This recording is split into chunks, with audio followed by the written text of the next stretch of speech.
Good morning students, स्वागत है आपका अपने कॉलेज सरस्वती शिक्षण सदन एग्रीकल्चर में। पढ़ते हैं ESDM का नेक्स्ट टॉपिक, जिसका नेम फूड रिसोर्सेज है। हिंदी में फूड रिसोर्सेज को खाद्य संसाधन बोलते हैं अपने, या खाद्य ऊर्जा या खाद्य संसाधन। तो स्टडी करेंगे आज खाद्य संसाधनों की। तो स्टूडेंट्स, आपको पता है कि जितने भी खाद्यान्न या खाद्य पदार्थ हैं जो हम भोजन के फॉर्म में करते हैं, उन सभी पदार्थों से हमें एनर्जी मिलती है, जिसे हम एक स्थान से दूसरे स्थान पर चल कर के जा सकते हैं। कोई भी कार्य है वो खाद्य पदार्थों से हम संपन्न कर सकते हैं। लेकिन वर्तमान में अगर हम देखें तो दिनों दिन जैसे जैसे जनसंख्या बढ़ती गई है, खाद्य संसाधनों में गिरावट आती गई है, यानी कि जो खाने वाले जो पदार्थ हैं उनमें कमी आई है। क्यों? क्योंकि जनसंख्या में बहुत तेज़ी से वृद्धि हो गई, सभी को खाने योग्य है पदार्थ उपलब्ध करवाना मुश्किल होने लगा है।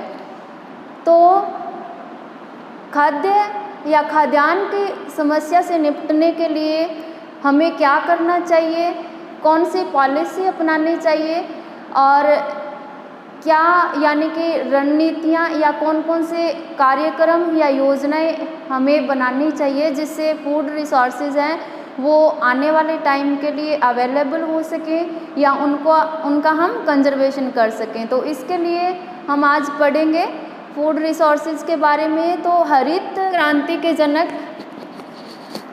डॉक्टर MS स्वामीनाथन का नेम आपने सुना ही होगा।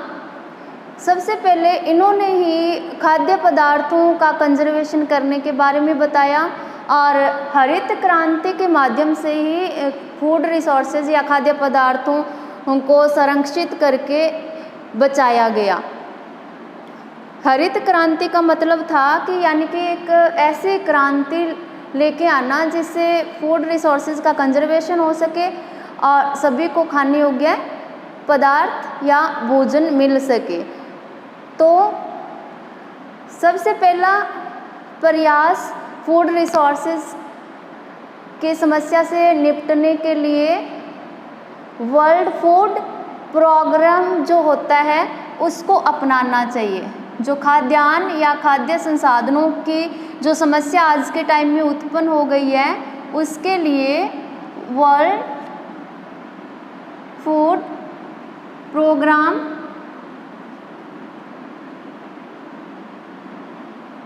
अपनाने चाहिए, विश्व खाद्य कार्यक्रम अपनाने चाहिए। क्योंकि विश्व खाद्य कार्यक्रम क्या होते हैं कि जितनी भी खाद्यान्न की समस्याएं होती है उनको कैसे निपटान उनका करने, इस विषय पर चर्चा करता है। नेक्स्ट, जो IARI है, यानी कि IARI क्या होता है? Indian agricultural research institute, Indian agriculture research institute, जो कि न्यू दिल्ली या नई दिल्ली में है। यहाँ पे फूड रिसोर्सेस के जो प्रॉब्लम्स हैं उससे रिलेटेड यहाँ नई दिल्ली में 22 या 26 नवंबर 2020 को एक यानी कि सभा या कांग्रेस सेकंड इंटरनेशनल एग्रोनॉमिकली या एग्रोनॉमी कांग्रेस की बैठक हुई। सेकंड इंटरनेशनल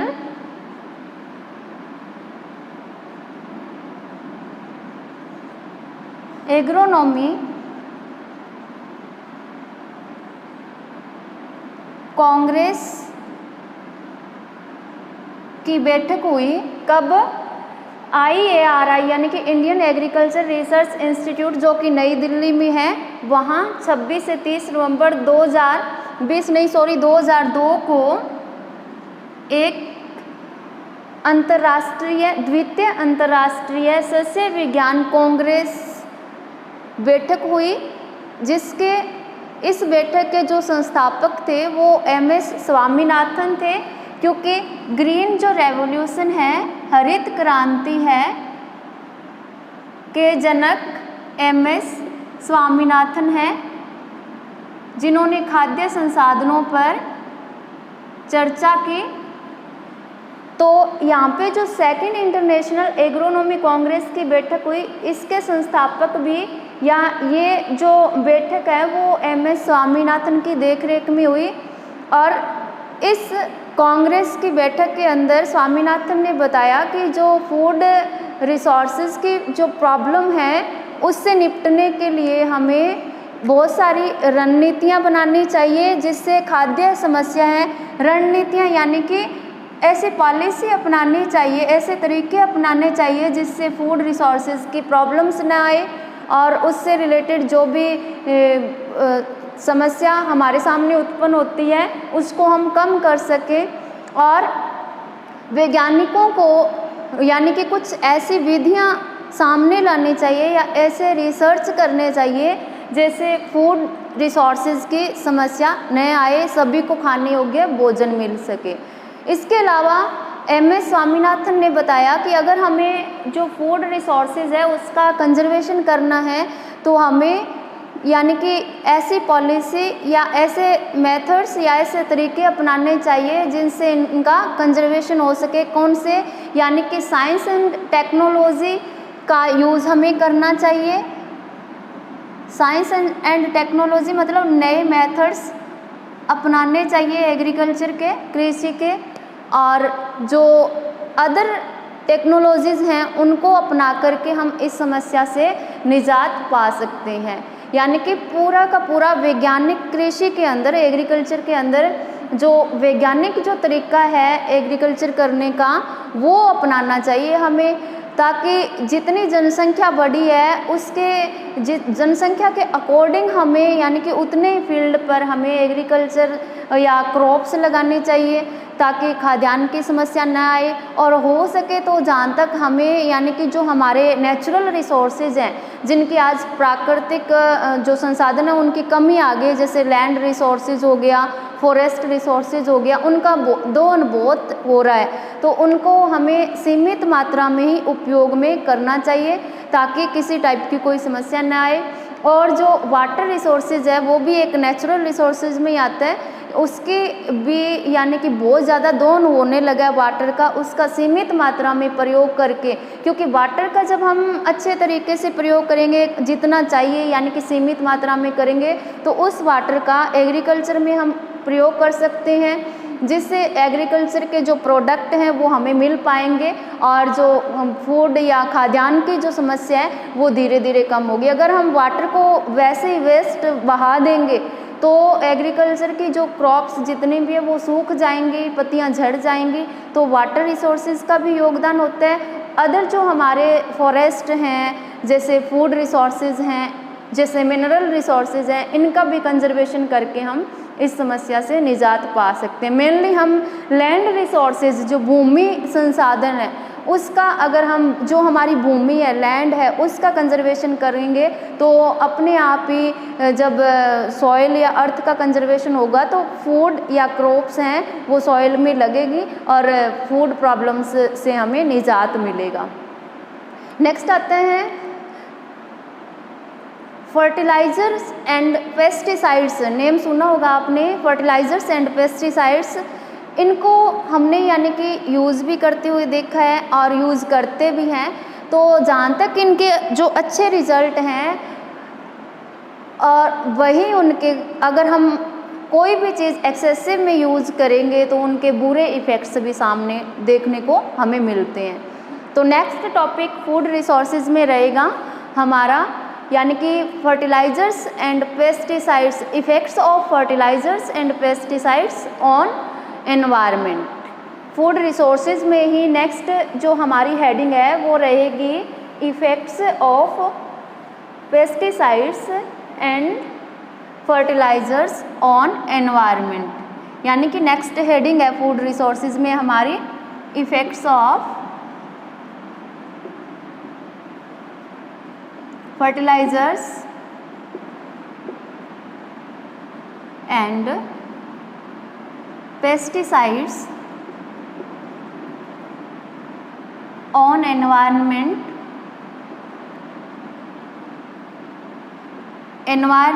पर या वातावरण पर या पर्यावरण पर फर्टिलाइजर्स और पेस्टिसाइड के प्रभाव। तो ये हम प्रतिदिन देखते हैं फर्टिलाइजर्स के क्या इफेक्ट पड़ते हैं, पेस्टिसाइड के क्या इफेक्ट पड़ते हैं, क्योंकि जितने अधिक मात्रा में या जितना आज के टाइम में जो अगर हम एग्रीकल्चर को देखें, कृषि को देखें, कृषि कार्य को देखें, तो लोगों ने या किसानों ने इसको एक व्यापार बना रखा है। व्यापार मतलब अपने खेत की उपज बढ़ाने के लिए, यील्ड बनाने के लिए वो क्या करते हैं, यानी कि महंगे से महंगे फर्टिलाइजर्स का उपयोग करते हैं। और फर्टिलाइजर्स चूँकि आपको पता है कि हार्मफुल जितने, यानी कि हमें एक साल जो फर्स्ट बार जब हम फर्टिलाइज़र यूज़ करते हैं तो हमें 1 ईयर तक तो उसका यील्ड या जो प्रोडक्टिविटी है वो इंक्रीज होती हुई दिखती है, लेकिन धीरे धीरे ये सॉइल में हार्मफुल इफ़ेक्ट छोड़ते हैं। तो यानी कि सॉइल की जो फिज़िकल प्रॉपर्टीज़ होती है वो उनमें डिग्रेडेशन आने लगता है और एक दिन सॉइल बिल्कुल ही ख़राब या उसका डिग्रेडेशन या निम्नीकृत हो जाती हैं, ये फर्टिलाइज़र्स के इफ़ेक्ट पड़ते हैं। तो हमने सुना हुआ है या देखा हुआ है कि जितने ज़्यादा फर्टिलाइज़र्स यूज़ करेंगे सॉइल की फ़िज़िकल जो कंडीशंस हैं या जो बायोलॉजिकल कंडीशन है या केमिकल जो प्रॉपर्टीज़ हैं उनमें क्या आता है, यानी कि बुरा प्रभाव देखने को मिलता है हमें। अब फर्टिलाइज़र्स जैसे कि नाइट्रोजनस फर्टिलाइज़र्स भी हम पढ़ते हैं, फॉस्फेटिक फर्टिलाइज़र्स भी हम पढ़ते हैं और हम यानी कि पोटेशिक फर्टिलाइज़र्स भी पढ़ते हैं। अब सॉइल का जब बहुत ज़्यादा मात्रा में हम फर्टिलाइज़र्स यूज़ करेंगे तो सॉइल क्या हो जाएगी, डिग्रेड हो जाएगी या सॉइल का डिग्रेडेशन हो जाता है, निम्नीकरण हो जाता है, उसकी फ़िज़िकल प्रॉपर्टीज़ में कमी आने लगती हैं। तो यानी कि सॉइल हेल्थ भी ख़राब होने लगता है डिग्रेडेशन का मतलब। तो यानी कि और जब सॉइल डिग्रेड हो जाती है, डिग्रेडेशन आ जाता है, तो सॉइल के अंदर जो माइक्रो ऑर्गेनिज़म्स पाए जाते हैं, माइक्रो ऑर्गेनिज़म्स वो मरने लगते हैं, यानी कि वो ख़त्म हो जाते हैं माइक्रो ऑर्गेनिज़म्स। क्यों? क्योंकि सॉइल के जो अच्छी प्रॉपर्टीज़ थी वो तो अब फर्टिलाइज़र्स या सॉइल का डिग्रेडेशन होने से ख़त्म हो गए, तो ऑर्गेनिज़म्स जो सूक्ष्म जीव है सॉइल में वो मरने लगते हैं या ख़त्म होने लगते हैं। और चूँकि माइक्रो ऑर्गेनिज़म्स आपको पता है सॉइल में पाए जाते हैं तो ये नाइट्रोजन का फिक्सेशन करते हैं। अब अगर ये ही नहीं रहेंगे माइक्रो ऑर्गेनिज़म तो सॉइल में नाइट्रोजन फिक्सेशन क्या हो जाएगा, बंद हो जाएगा नाइट्रोजन का फिक्सेशन और सॉइल धीरे धीरे ख़राब होने लगती है। इसी कारण से ये जो माइक्रो ऑर्गेनिज़म्स होते हैं वो यानी कि नदियों में, नालों में, यानी कि जो जलीय सोर्स होते हैं, वाटर जिनमें पाया जाता है, वाटर सोर्स में कुछ ऑर्गेनिज़म्स, वाटर सोर्सेज जो होते हैं उनमें ऑर्गेनिज़म्स इकट्ठे हो जाते हैं और ये ऑर्गेनिज़म वाटर सोर्सेज यानी कि वाटर के थ्रू ह्यूमन बीइंग्स या हमारी बॉडी में चले जाते हैं और बॉडी के अंदर जो हीमोग्लोबिन हमारे पाया जाता है तो वो जो हीमोग्लोबिन होता है वो मैट हीमोग्लोबिन में परिवर्तित हो जाता है। जब माइक्रो ऑर्गेनिज़म या जो बैक्टीरिया या हानिकारक जब जीवाणु हमारी बॉडी में प्रवेश कर जाते हैं वाटर के थ्रू, तो क्या होने लगता है, जो हीमोग्लोबिन जिसको हम HB से शो किया जाता है, HB हीमोग्लोबिन को, ये मैट हीमोग्लोबिन या M हीमोग्लोबिन में बदल जाता है। इसका मतलब क्या होता है, M हीमोग्लोबिन यानी कि कोई भी जो व्यक्ति है कि जो बॉडी की जो या जो कोई भी पार्ट होता है उसकी ऑक्सीजन लेने की क्षमता है वो कम हो जाती है जब हीमोग्लोबिन मैट हीमोग्लोबिन में बदलता है तब। तो ऑक्सीजन ग्रहण करने की क्षमता क्या हो जाती है, कम। तब एक रोग या डिजीज उत्पन्न हो जाता है जिसको हम कहते हैं ब्लू बेबी डिजीज, यानी कि ब्लू बेबी रोग हो जाता है। मैट हीमोग्लोबिन में बदलते ही क्या हो जाता है, ब्लू बेबी डिजीज। इसका मतलब क्या हुआ ब्लू बेबी डिजीज का, ब्लू बेबी रोग कहते हैं इसमें जो बच्चा होता है, छोटा बच्चा होता है, उनमें बच्चों में ये ज़्यादा पाया जाता है। उसकी जो बॉडी है वो पूरी नीले कलर की हो जाती है और उसका शरीर है वो कांपने लगता है, यानी कि उसका हेल्थ एक नॉर्मल बेबी की तरह नहीं रहता। तो ये एक डिजीज़ माना जाता है जब हमारा ऑक्सीजन जो सिस्टम ऑक्सीजन नहीं ग्रहण कर पाएगा, देन ये रोग हो जाता है। ऑक्सीजन की वजह से ही हमारा जो बॉडी है वो रेड कलर का हमें दिखता है, हीमोग्लोबिन की वजह से ही। जब हीमोग्लोबिन मैट हीमोग्लोबिन में बदल जाएगा देन क्या होगा, वो ब्लू कलर का हो जाएगा, सूख सा जाएगा, ब्लड की कमी आ जाएगी उसमें, तो उसे कहते हैं ब्लू बेबी रोग हो जाता है। नेक्स्ट, इसी के अंदर फर्टिलाइजर्स का इफेक्ट हमने पढ़ लिया। अब इफेक्ट पढ़ते हैं पेस्टिसाइड का एनवायरनमेंट पर। Effect of pesticides on environment. Pesticides आपने नाम सुना ही होगा कि वे पदार्थ जो पेस्ट यानी कि जो पीड़कों को मारते हैं या नष्ट करते हैं, पीड़कनाशी या पेस्टिसाइड्स कहलाते हैं। पेस्टिसाइड्स क्या होती हैं, जो पेस्ट को नष्ट कर देते हैं या मार देते हैं वो पेस्टिसाइड्स कहलाते हैं। जो पेस्ट को नष्ट कर देते हैं, मार देते हैं, पेस्टिसाइड्स कहलाते हैं। पेस्ट या पेस्ट पीड़क क्या होते हैं, पेस्ट या पीड़क होते क्या हैं, ऐसे जंतु या पादप, ऐसे जंतु या पादप जो फसलों को नुकसान पहुंचाते हैं या नुकसान पहुंचाए उन्हें पेस्ट कहा जाता है। ऐसे जंतु या पादप जो फसलों को खराब कर दें, उनको काट दें, उनको नुकसान पहुंचा दें, तो वो पेस्ट होते हैं। नेक्स्ट, पेस्ट को कई भागों में बांटा गया है। जैसे पेस्ट जो होते हैं पेस्टिसाइड्स, जैसे यहाँ पे पेस्ट यानी कि पीड़क को नष्ट करने वाले, आपने नेम सुना होगा कवक यानी कि फंजाई या फंजीसाइड्स या फंगीसाइड्स। तो ये फंगीसाइड्स क्या होते हैं, पेस्टिसाइड मतलब पेस्ट को मारने वाले, फंगीसाइड्स मतलब फंजाई यानी कि कवक को नष्ट करने वाले।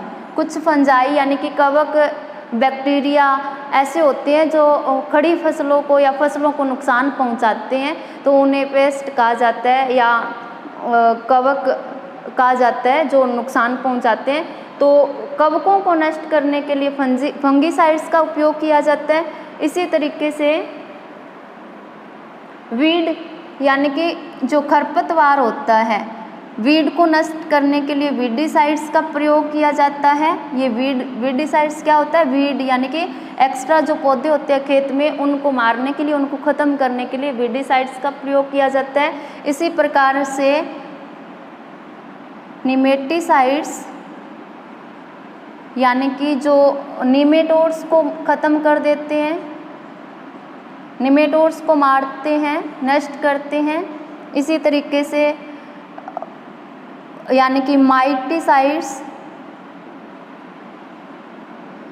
माइट होती है दीमक, यानी कि जो माइट्स को ख़त्म करते हैं, दीमक को मारते हैं, ये माइटिसाइड्स कहलाते हैं। ओके, तो पेस्ट क्या होते हैं, जो फसलों को नुकसान पहुंचाते हैं, तो उनको नष्ट करने के लिए जो स्प्रे या जो पदार्थ यूज़ किया जाता है उसको पेस्टिसाइड्स कहलाता है, उसको पेस्टिसाइड्स कहते हैं। केमिकली स्ट्रक्चर के अकॉर्डिंग या केमिकल जो कम्बिनेशन होता है या केमिकल स्ट्रक्चर के अकॉर्डिंग पेस्टिसाइड्स के नेम आते हैं, जैसे BHC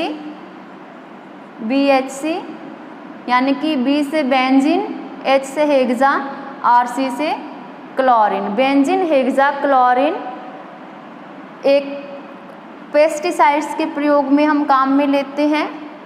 इसके अलावा एंडोसल्फान पेस्टिसाइड्स के फॉर्म में हम काम लेते हैं, पीड़कनाशी के फॉर्म में। इसके अलावा एल्ड्रिन, ये सभी केमिकल्स हैं, इनको यानी कि पेस्ट को मारने के लिए काम में लेते हैं, तो ये सभी के सभी पेस्टिसाइड हैं। ये केमिकल्स हैं, इसके लिए केमिकल स्ट्रक्चर के अकॉर्डिंग है BHC, एंडोसल्फान, एल्ड्रिन एक्सेट्रा। तो ये था फूड रिसोर्सेज के बारे में स्टूडेंट्स। नेक्स्ट जो रिसोर्सेज हम स्टडी करेंगे वो है लैंड रिसोर्सेज, भूमि संसाधनों की। तो ये नेक्स्ट क्लास में पढ़ेंगे। Thank you students.